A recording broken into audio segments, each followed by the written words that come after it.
One Brooke Pierce, 31, had spent most of her life learning how to smile half a second after being humiliated. That tiny delay was the difference between surviving a family dinner and giving her mother the satisfaction of seeing her crack. On my wedding day, I used that same smile again. I was standing beneath a canopy of warm Edison lights inside a restored glass conservatory in Asheville, North Carolina, wearing a fitted silk gown I had paid for myself, watching 200 guests rise to their feet as the officiant introduced the parent toast. And all I could think was this: when my older sister got married, our mother stood with a crystal glass in her hand and gave a 30-minute speech about grace, brilliance, legacy, and how some daughters are born to light up a room. People cried, people clapped, people talked about that speech for months. At my wedding, my mother stood up, adjusted the microphone, smiled the way people smile right before they say something cruel and call it humor, and said, "Try not to mess this one up, Brooke." Then my father chuckled into his champagne, nodded like she'd said something clever, and both of them sat back down. The room exploded. Not everyone laughed hard, but enough did. Enough for me to hear it in layers. Enough for the sound to travel from the front tables all the way to the back wall and come back to me like an echo. I didn't flinch. I didn't cry. I turned my face toward my husband and held my glass steady even though my fingers had gone cold. Because when your own family has been training a room to laugh at you for years, you learn not to give them the second act. I wish I could say that was the worst part of the night, but it wasn't. The worst part came later, after the music started, after the candles burned lower, after I found out that what they did in public was still gentler than what they were saying in private. Before I tell you what I heard that night, and why they ended up calling me 38 times 3 months later, tell me, what time is it for you right now, and where are you watching from? I always wonder how far a story like this can travel before it lands in the hands of someone who's lived it too. The reception moved on as if nothing had happened, which somehow made it worse. The band slipped into an upbeat soul set. Servers glided between tables with champagne and small plates, and guests leaned in beneath warm amber lights to tell me how beautiful the ceremony had been. I thanked them, smiled on cue, and kept my shoulders loose the way I'd trained myself to do in high-pressure rooms at work. But inside, I felt as if I'd been pushed outside my own body and left to watch the rest of the night from a distance. My wedding had become a performance I was still physically present in, but no longer emotionally allowed to inhabit. Evan noticed before anyone else did. He kept stepping back into my orbit with little, quiet acts of protection, taking a half-finished conversation off my plate, guiding an overly chatty guest away when he saw my expression harden, bringing me water before I asked. Once, while a photographer arranged a candid group shot near the floral wall, he leaned toward me and murmured, "You don't owe this room a single fake second more than you want to give it." I almost laughed, not because anything was funny, but because he was the first person in my life who said things like that without expecting me to immediately defend my family. For a while, I tried to anchor myself in the details I had chosen with care. The string quartet version of our favorite song during dinner. The hand-lettered place cards I had designed myself after midnight over 3 separate weekends. The blue hydrangeas and white ranunculus at the center of each table because I wanted the room to feel bright without looking fragile. I had built this night piece by piece, and I hated that one sentence from my mother had managed to crawl through every beautiful part of it like ink dropped into clear water. Then came the toasts from friends. My college roommate told a story about the time I drove 4 hours in a thunderstorm to help her move out of a toxic apartment because she was too scared to do it alone. Evan's best friend said he had never seen him so certain about a future with anyone. People clapped. People smiled. A few even looked genuinely emotional. And for a brief stretch of minutes, I thought maybe the night could still be salvaged. Maybe the ugliness would stay small if I refused to feed it. That illusion lasted until Madeline drifted past my table in a fitted satin dress that somehow looked chosen to compete with me, and said, loud enough for the bridesmaids nearest us to hear, "Relax, Brooke. Mom's joke landed because people were already nervous for you. It broke the tension." She didn't slow down after saying it. She just kept walking, holding her champagne flute like she'd tossed a lit match over her shoulder and knew the fire would catch. I stared after her, and one of my bridesmaids, Hannah, quietly asked, "Did she really just say that?" I gave the smallest nod, and Hannah's face changed in a way I'll never forget. Not pity, recognition, as if she had just understood in one sentence what kind of family I had come from. About 20 minutes later, I slipped away under the excuse of checking on the dessert table because I needed one area of the evening where no one was asking me to emote. The conservatory had a narrow side corridor that led toward the back service terrace, and as I walked down it, I passed the coat room, where I suddenly remembered another wedding, another hallway, another version of myself. At Madeline's wedding 2 years earlier, I had been the one fixing disasters in heels, finding safety pins for a torn hem, calming my mother down when the cake arrived with the wrong piping, driving back across town for the guest book because no one else had noticed it had been left behind. That entire day, people kept telling Madeline she was glowing. They kept telling my mother she must be so proud. And they kept handing me problems to solve, as if competence were the closest thing I was ever going to get to celebration. The memory hit so sharply that I actually stopped walking. Then I heard laughter from the terrace. Not generic laughter. The intimate kind that comes from people feeling especially free to be mean because they assume they are among allies. I stayed just out of sight and listened. Madeline was speaking first, animated and smug. "I'm serious," she said. "Evan's nicer than she deserved. Brooke's always been the kind of person men admire in theory and avoid in real life. Too intense, too corrective, too much." Another woman laughed and asked, "Then how'd she pull this off?"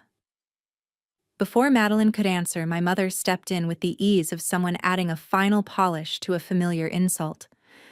"Because he likes fixing things," she said. "And Brooke has always needed management." My father gave a low laugh. At least now it's his full-time job. Someone actually snorted into their drink. A second later, my mother added, "Let's just pray she doesn't start one of her little control episodes before the honeymoon." That phrase, "little control episodes," landed with a special kind of violence because it was built from years of weaponized family language. That was what they called it whenever I noticed something important before everyone else did. Whenever I asked direct questions, whenever I refused to act impressed by chaos pretending to be spontaneity. They turned my competence into pathology because it was easier than admitting I was the one who saw what others ignored. I should have stepped out then. I should have let them choke on the sight of me hearing every word. But something in me had changed. I didn't want another fight they could later rewrite as Brooke being dramatic on her big day. I wanted information.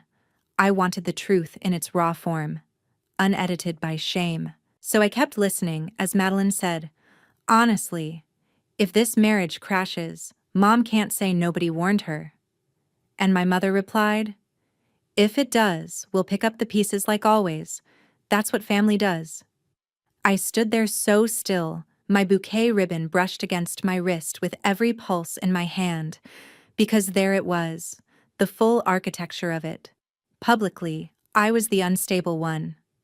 Privately, they were already predicting my failure, rehearsing their righteousness, and positioning themselves as the generous survivors of damage I hadn't even done.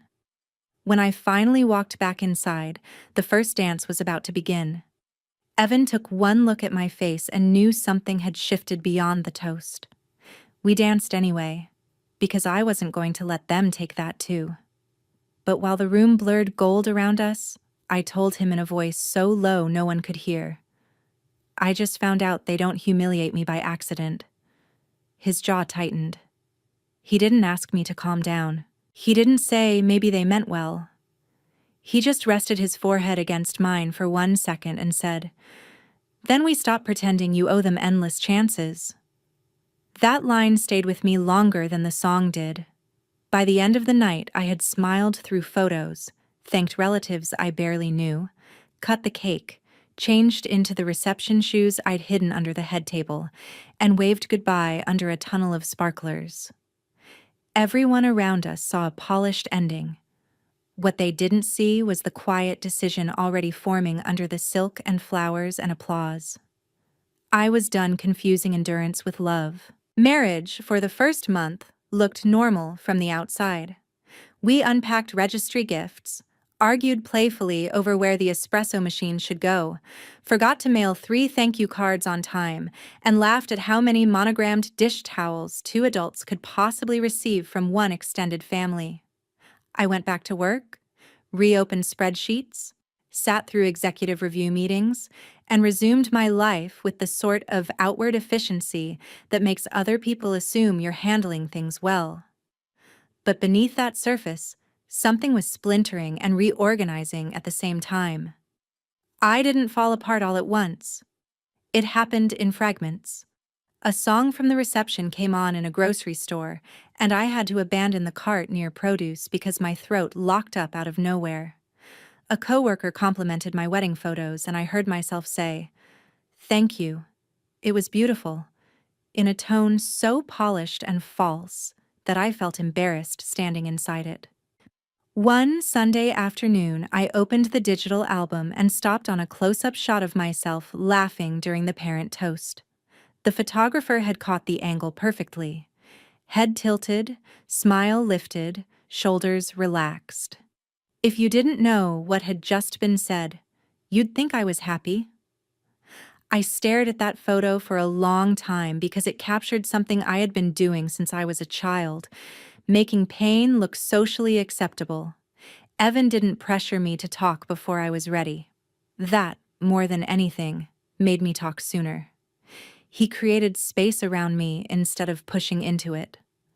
On the nights when I woke up tense and silent, he never asked, "Are you still upset about your mom?" As if the wound were a repetitive inconvenience. He asked better questions. "What are you replaying? What did that remind you of? What part hurts the most today?" Those questions unlocked things I had spent years packaging into cleaner, smaller words. I told him about the dress shop when I was 16, when my mother said in front of a sales associate that Madeline could wear structured silhouettes because she had the kind of figure people enjoy looking at.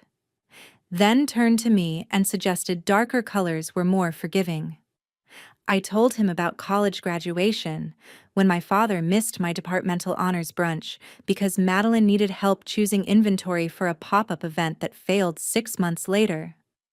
I told him about the time I spent 2 full weekends repairing an error in one of my father's property tax filings, only to hear him later joke at Christmas that I was useful mainly because I worried enough for the whole family. Evan listened like a man taking witness statements for a case that had already gone on too long. The story stopped being about the wedding. The wedding had just been the first humiliation public enough that I could no longer explain it away. Around week 5, my mother started texting more often. Not apologies, never apologies, recipes, photos, an article about table settings, a comment about whether I had preserved my bouquet, a random question about whether Asheville had better antique stores than Raleigh. It was her usual method. Flood the channel with harmlessness until the original offense became rude to bring up. Madeline used another tactic. She sent me a reel of a bride crying during a speech with the caption, "At least your night wasn't this chaotic." I didn't answer either of them. Silence revealed more than argument ever had. My father, who rarely contacted me unless he needed something practical, sent a clipped text 2 weeks later. "Call me when you can. No greeting, no context." I knew that tone. It meant paperwork, money, an issue someone else had overlooked. I stared at the message and realized with a kind of sick clarity that every relationship in my family had been built around different access points to me. My mother used intimacy theater. Madeline used mockery and entitlement. My father used urgency. They all arrived at the same destination. Brooke will handle it. That realization unsettled me more than the wedding itself. Because humiliation is one thing, discovering that people have quietly organized their convenience around your emotional training is another. Around that time, I met Noelle for coffee on a rainy Thursday after work. The cafe windows were fogged, the table was too small, and my hands were wrapped so tightly around the cup that she finally said, "You don't need to make this sound reasonable for me." That undid me more than any dramatic speech could have. I told her everything in sequence: the toast, the terrace, the phone messages, the feeling that I was somehow both invisible and overused. Then I started listing things I had never said out loud in one place before. How I reviewed Madeline's lease before she opened the boutique because she didn't understand the penalty clauses. How I caught an insurance gap in one of my father's renovation properties before it turned into an underwriting problem. How I spent 3 separate evenings fixing a charity event budget my mother had mismanaged because she couldn't bear the embarrassment of asking her treasurer for help. Noelle blinked at me like I had just confessed to working a second unpaid career under the title daughter. "Brooke," she said carefully, "they don't just mistreat you, they budget around you." I actually laughed because it was so sharp and accurate it hurt. She leaned forward and lowered her voice. "You know what's happened, right? You became the family's correction mechanism. The person they insult because they think your role is permanent." Hearing it phrased that way altered the map in my head.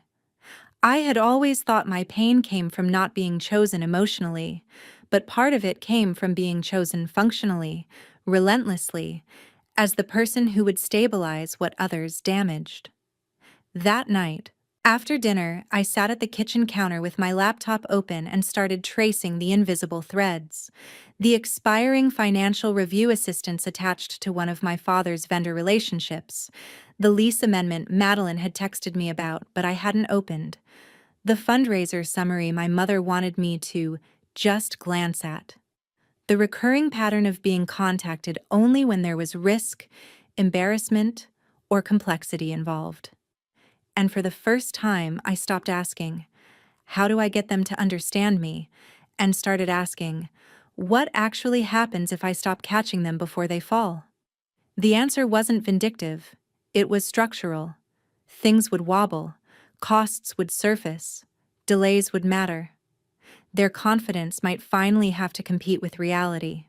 A few nights later, while drying dishes, I told Evan, "I think I've been confusing love with assigned responsibility." He looked at me and said, "That's because they taught you to." Then he added, "You don't need a dramatic revenge plan. You need an exit from unpaid loyalty." That was when my thinking sharpened. I wasn't going to scorch the earth. I wasn't going to make a social media post, send a family group text, or weaponize their worst words in public. I was going to do something much more disruptive. I was going to become unavailable in every place they assumed I was permanent. The idea felt less like anger and more like oxygen. Over the next several days, I created a private record. Timelines, emails, saved texts, screenshots, reminders of every favor that had quietly become expectation. Not because I wanted to obsess over the past, but because women from families like mine are often trained to forget their own evidence the moment someone older says, "That's not what happened." I was done entering conversations with nothing but memory while everyone else brought denial. By the end of that month, something inside me had shifted from grief into design. They thought the wedding had proven I would take anything and keep smiling. What it had actually done was expose the final pattern too clearly to ignore. The daughter they mocked at the head table had started running the numbers. And once I started doing that, I knew exactly where the strain points were. The first person I called was my mother, Not because I expected accountability from her, but because I wanted one clean chance to say everything without witnesses. She answered on the second ring, sounding cheerful, already in performance mode. "Brooke, sweetheart, I was just thinking about you." I didn't bother with pleasantries. I told her I wanted to talk about the wedding. There was a pause so slight most people would have missed it, but I've made a career out of catching small shifts before they become liabilities. "What about it?" she asked. I said, "You stood up at my reception and humiliated me in front of everyone. Then later, I heard you laughing while Madeline joked that I was lucky anyone married me. Dad said Evan took me off your hands. I heard all of it." She didn't sound ashamed. She sounded annoyed that the hidden room had a witness. "Brooke," she said, drawing my name out in that tired, superior tone mothers use when they want to turn their daughters into overreactions. "You have always been too sensitive. It was a joke. Your sister was joking too. Nobody else took it that seriously." I asked her whether she remembered what she said at Madeline's wedding. She laughed once, sharp and dismissive. "Oh, please. Madeline's ceremony was different." I let the silence after that do its work. "Different how?" I asked. She tried to slide past it, but I didn't let her. Finally, she said the part mothers like mine usually believe they are too careful to say out loud. "Madeline doesn't make every family moment feel complicated. She knows how to let people enjoy things." There it was. The family translation key. Madeline equals easy to celebrate. Brooke equals difficult to love. I felt something inside me go cold and still. Not broken. Stabilized. "I'm recording this call," I told her. That was only half true. I had already started the recording before she answered, because after a lifetime of being told I remembered things too dramatically, I no longer entered hard conversations without a record. She inhaled sharply. "That is unbelievably manipulative." "No," I said. "What's manipulative is humiliating someone publicly, then calling them unstable when they object." She switched tactics fast, which was how I knew she was rattled. Suddenly she was offended, wounded, almost trembling. "After everything we've done for you?" I cut her off. "No, we are not doing that sentence anymore. I am done paying emotional interest on debts I never owed." She got quiet then, and when my mother got quiet, it usually meant she was recalculating where power had moved. I told her I would not discuss it again until she could speak without minimizing what happened. Then I hung up. I sat at my kitchen island with my phone face down and listened to my pulse settle. Evan came in from the other room, took one look at me and asked, "Did she deny it?" I nodded. "Good," he said. "Now you know." He was right. Clarity can hurt, but it also ends negotiation with fantasy.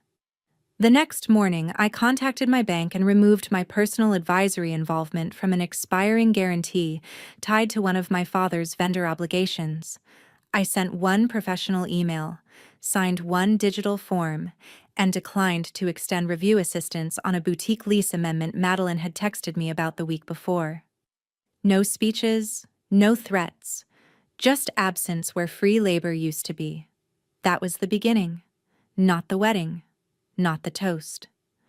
The beginning was the day I stopped trying to win tenderness from people who preferred my usefulness. Madeline called me before I called her, which told me our mother had already delivered her edited version of the conversation. My sister didn't ask how I was. She went straight to outrage. "Did you seriously accuse Mom of ruining your wedding?" she snapped. "Brooke, you cannot keep doing this thing where you turn every joke into trauma." I leaned against my office window and watched rain gather on the glass. "You told people at my reception Evan was my last chance, and I'd still be single if I waited another year." She didn't even deny it. "Because it was funny," she said. And honestly, true enough. There are moments when cruelty becomes so casual it stops sounding personal and starts sounding inherited. I asked her whether humiliating me made her feel better about herself, or whether she had been trained so well by our parents that she couldn't tell the difference anymore. She laughed, low and mean. Here we go. Brooke the victim. You always need a grand emotional narrative. Mom makes one comment. I make one comment, and suddenly you're acting like you survived a war zone. Do you know how exhausting you are? I almost ended the call there, but then she added the sentence that finished the bridge. You should be grateful we even showed up smiling after everything you've put this family through. I asked, very calmly, what exactly have I put this family through, Madeline? And because arrogance makes people sloppy, she said more than she should have. She brought up money I had helped them with, but in the language of entitlement. She mentioned Dad's project, her boutique vendor issues. All those times, I handled paperwork, as if the labor had been a natural tax I owed for existing.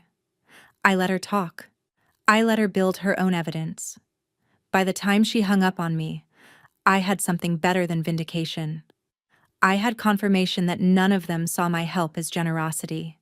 They saw it as function. That evening, I created a private folder containing the wedding call recording, screenshots of recent messages, copies of advisory emails I had sent over the last 2 years, and a clean timeline of every quiet intervention I had made for my family. Not because I planned to post it anywhere, because I was done entering conversations unarmed while everyone else carried selective memory. A week later, my mother proposed a family dinner at my aunt's house, no doubt hoping a neutral table would pressure me into softness. I agreed, but on my terms. I asked them to come to my house instead. Evan would be there. No alcohol, no guests, no ambush audience. My father texted back one word, fine. Before the meeting, Noelle asked me whether I wanted reconciliation or distance. I told her I wanted the truth said out loud in a room where nobody could laugh it away. And after that? She asked. I thought about the wedding, the terrace, the phone calls, the years of unpaid emotional administration. After that, I said, they can decide whether they want a daughter or just a system they used to rely on. Maybe that sounds cold, but there comes a point when you stop asking whether standing up for yourself will make people uncomfortable, and start asking why your silence was always supposed to be more polite than their cruelty. If your own family looked at your wound and called it overreacting, what would you do? Keep bleeding quietly? Or finally make them look at the blood? They arrived on a Saturday afternoon dressed like people coming to negotiate a misunderstanding instead of face the architecture of their own behavior. My mother brought lemon bars as if sugar could launder contempt. My father stood near the doorway with his hands in his pockets, already irritated by the fact that he couldn't dominate the room by speaking first. Madeline came in with that cool expression she used when she wanted everyone to know she considered herself above emotional scenes. I had arranged the living room deliberately. 1 couch, 2 chairs, no clutter, no easy escape into household distraction. Evan sat beside me but slightly back, close enough to support me, far enough that no one could accuse him of speaking for me. I started with the wedding. My mother tried to interrupt by minute 3. I told her she'd had 31 years of uninterrupted commentary, and she could manage 31 more minutes of listening. That shut her up. I described the toast exactly as it happened. Then I described what I heard near the terrace doors. Madeline rolled her eyes and said, "You're still doing that? We already said it was a joke." I reached for my tablet, pressed play, and let my mother's recorded voice fill the room. Too sensitive. Madeline's ceremony was different. She doesn't make every family moment feel complicated. The sentence landed harder in the room than it had on the call, because now it had witnesses who couldn't rewrite it. My mother's face drained first. My father turned toward her in disbelief. Not because he disagreed, but because he hadn't expected her to be documented saying it so cleanly. Before anyone recovered, I played the second clip. A piece of my call with Madeline where she called me exhausting, mocked my pain, and referred to my help as if it had always been owed. Madeline shot upright and demanded to know whether I had recorded her, too. Yes, I said, because all of you lie about tone after the damage is done. What followed was not the neat apology scene people imagine when they beg for truth. It was uglier and more useful. My father snapped at my mother for running her mouth. My mother turned on Madeline and said she had made everything worse at the wedding. Madeline, cornered, did what favored children do when accountability finally reaches them. She lashed downward. She pointed at me and said, "None of this would even matter if you weren't so desperate to compete with me all the time." That line hung in the air for exactly 2 seconds before my father muttered, "Madeline, enough," which might have been the first time in our adult lives he had ever corrected her in real time. I didn't raise my voice. I didn't need to. I opened the folder on the coffee table and slid printed copies toward them. Summaries of issues I had cleaned up, deadlines I had caught, advisory notes I had given, financial exposures I had quietly helped them navigate. My father looked down and recognized his development vendor problem immediately. My mother saw the line item tied to a tax penalty I had prevented the previous year. Madeline saw a lease review note with my tracked concerns about clauses she later told people she had handled herself. "This," I said, "is what you call dramatic. This is what you call difficult. This is what you laugh at in public. And this is everything I am no longer doing." My mother started crying then, but not delicately, not theatrically, the kind of crying that begins when control leaves the room faster than pride can chase it. She said she hadn't realized. I told her that was the most insulting possible answer. Of course she had realized. She just hadn't cared enough to stop. My father asked what I wanted. I said, "Nothing immediate. No rushed apology, no speech, no family photo version of healing. Here are my boundaries. I am not reviewing documents, covering emergencies, smoothing over payments, or attending family events where I am treated like comic relief. If there is ever going to be a relationship, it will begin with respect, not access." My mother reached for me. I stepped back. That hurt her more than any sentence I'd said. "This time," I told them, "I don't need you to say you're sorry. I need you to live long enough without my silence and my help to understand what you did with both." When they left, no one slammed a door. No one made a grand declaration. They just walked out looking like people who had finally been introduced to a bill they thought would never come due. And for the first time in my life, the room didn't feel empty after my family left. It felt clean. When people who built themselves on your accommodation are forced to hear their own words played back, do you forgive them because they're family? Or do you let consequence speak the language they ignored for years? 3 months later, on the morning my phone lit up with 38 missed calls, I was standing in my kitchen making coffee in one of Evan's old college t-shirts, looking out at the early blue haze over the mountains, and feeling more at peace than I had in years. Peace is a strange thing when you grew up earning affection by anticipating other people's needs. At first, it feels irresponsible. Then, if you protect it long enough, it begins to feel like truth. Since the meeting, I had kept every boundary. I didn't attend Madeline's birthday dinner. I didn't answer my father's vague, quick question texts about a contract vendor. I didn't help my mother rewrite an event budget she suddenly claimed was just a draft. I let every adult remain in possession of their own consequences. The first crack came in my father's development project, the one tied to the guarantee I had chosen not to extend. When a financing delay triggered vendor pressure, there was no clean bridge fix waiting in their inbox. The second crack came in Madeline's boutique.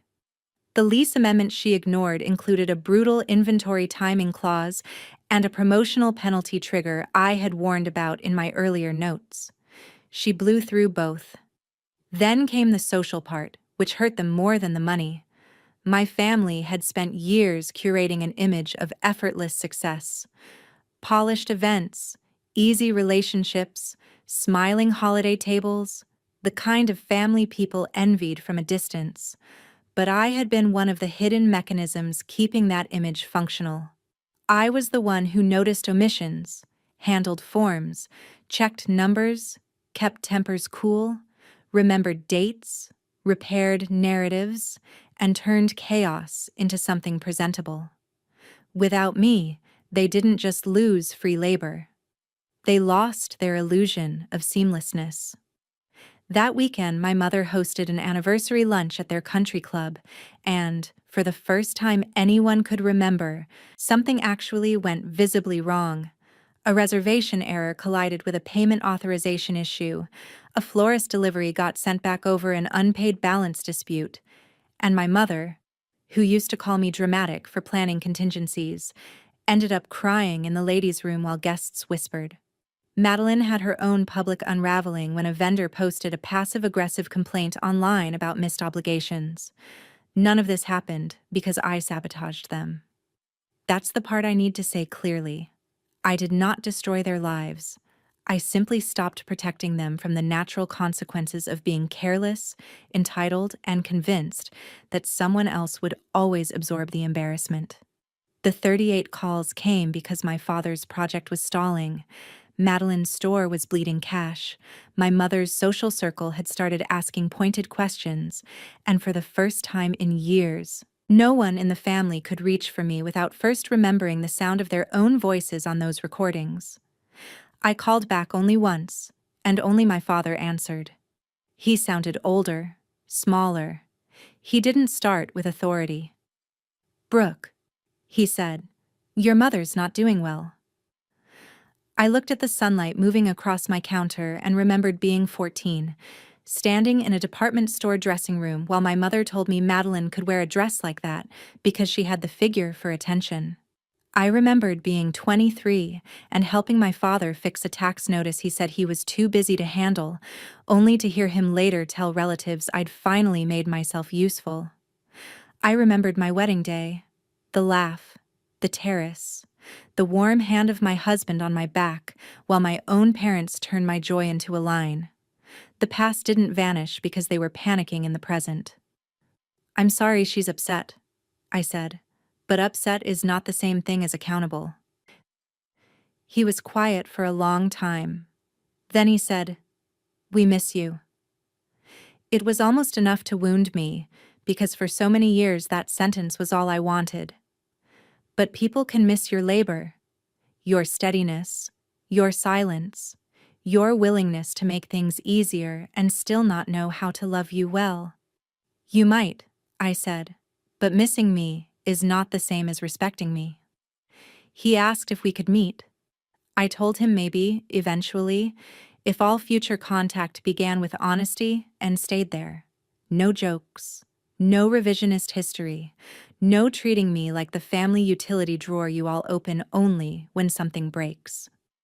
After I hung up, Evan set a mug beside me and kissed my temple. He didn't ask whether I was okay in the fragile way people sometimes do.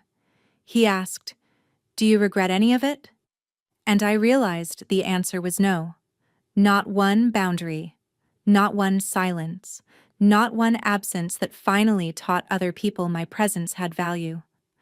The lesson I learned was simple, but it cost me years to believe it. Family love is not something you should have to audition for, bargain for, or earn through self-erasure. Real love does not require humiliation as an entry fee. Respect is not a bonus prize for the easiest daughter, the prettiest daughter, or the one most willing to keep the peace while being cut apart in public. Sometimes the most loving thing you can do for yourself is walk away long enough for people to feel the weight of what they took for granted. And when you choose yourself, you are not destroying your family. You are ending your participation in the version of it that survives by making you smaller. 3 months after my wedding, they called me 38 times because the daughter they mocked had quietly been holding up more of their world than they ever admitted. I didn't answer all 38. I didn't need to. By then, the silence was finally saying exactly what my words had failed to make them hear. Have you ever had to stand up and reclaim your worth from the people who were supposed to protect it first? Or are you still in that house, at that table, in that family role, telling yourself one more holiday won't hurt? Tell me your story. I promise you, I'll understand.